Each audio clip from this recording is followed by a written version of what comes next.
മറിയം എലിസബത്തിനെ സന്ദർശിച്ച വേളയിൽ എലിസബത്തിൻ്റെ ഉദരത്തിൽ ശിശു പരിശുദ്ധാത്മാവിനാൽ നിറഞ്ഞ് കുതിച്ചുചാടി.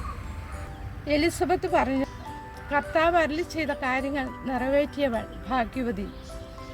പരിശുദ്ധ മറിയവും എലിസബത്തും ദൈവ അരുളപ്പാടുകളുടെ ദൃക്സാക്ഷികളായി.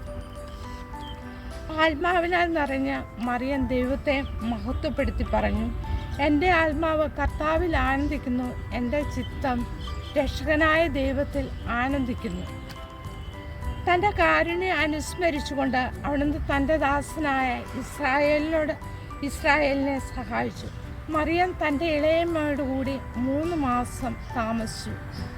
അതിനുശേഷം വീട്ടിലേക്ക് മടങ്ങി.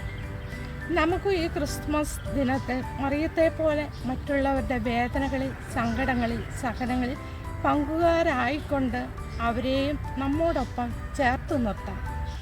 അങ്ങനെ ദൈവത്തിൻ്റെ കരുണയുടെയും സ്നേഹത്തിൻ്റെയും വക്താക്കളായി മാറാം. ഇതിനുള്ള അനുഗ്രഹത്തിനായി ഉണ്ണീശോയോട് നമുക്ക് പ്രാർത്ഥിക്കാം. ദൈവം നമ്മെ അനുഗ്രഹിക്കട്ടെ.